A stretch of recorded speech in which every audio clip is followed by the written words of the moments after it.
Hey there friends, welcome back to the garden. It's May here in Massachusetts, Zone 6B, and while the plants are really taking off, so are the pests. They're wilting my cabbage, skeletonizing my basil, sucking the life out of my sweet potato slips, tunneling through my beet leaves, and turning bok choy into Swiss cheese. I'm even losing sweet potatoes as a whole. Today, I'll show you exactly what's been chewing, sucking, and sneaking through my garden, so you'll know what to look out for protecting your own garden. But really quickly, I want to give a huge shout out to our very first channel member, Jerry D at KMAD143. Your support keeps this channel going, and it means more than you know. If you enjoy these updates and want to support the channel and maybe even see your name here next, hit the join button and become a member. All right, let's get into the pests. Flea beetles and cabbage worms. First up, my bok choy and kale. These holes that you can see in these leaves are classic signs of two common attackers, flea beetles and cabbage worms. Flea beetles are tiny black bugs that hop like fleas. They chew pin-sized holes in young leaves, and if left alone, they'll stunt your plants quickly.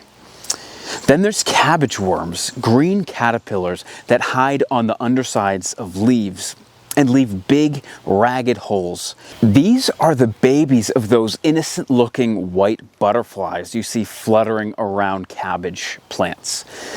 They look harmless at first glance, but they'll wreak havoc on brassicas very quickly in no time, especially if you don't analyze and assess your leaves every day. Okay, here's my basil plant and slug damage. Now look at this basil seedling, totally shredded.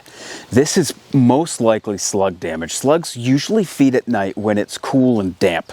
You might not see them, but they'll leave behind a slimy trail of torn leaves just like this. I have a slug and snail specific video that you can check out right here. Aphids. Aphids have found my sweet potato slips. These tiny green bugs cluster around the leaves and suck the sap out of tender new growth. Flip a leaf over and look for them. If you see a crowd, you've got a problem. A strong spray of water can knock them off, and if it gets worse, neem oil, diluted, or insecticidal soap can help. Rats. Believe it or not, rats are digging through my beds, chewing on my slips, and even yanking potatoes out of the container that they were in. I set traps a few days ago, and if you've got rodents, deal with them fast. They can wipe out a whole crop before it even gets started. Let's talk about beet leaf miners. If your beet, spinach, or chard leaves look like this, scribbled on, or have thin translucent tunnels inside the leaf, that's not a disease, it's a larva chewing and burrowing through the layers of the leaf. You might not see the bug, but you'll definitely see the damage. The best fix is to pinch off the damaged leaves before the larvae mature. And for long-term control, use floating row covers to keep the adult flies from laying eggs. Root maggots. I also lost a few cabbage plants overnight. They looked fine one day and then totally wilted the next. When I pulled them up, the roots were completely gone, and that's a clear sign of cabbage root maggots, the larva of a fly that lays eggs at the base of cabbage, kale, and broccoli plants. Once they hatch, the maggots chew through the roots from below, and by the time you notice, it's usually too late.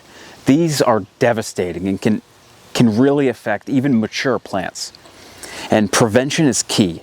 Using floating row covers early in the season, and try adding a paper or cardboard collar around the base of the plants to block access. I didn't do any of those. Learn from my mistake. Bonus chaos. This morning I walked out to a surprise. Something big ran through my potato patch. A few stalks were bent over, and there's a clear gap in the bed, like something heavy crashed through it. The good news, potatoes are tough and they'll bounce back.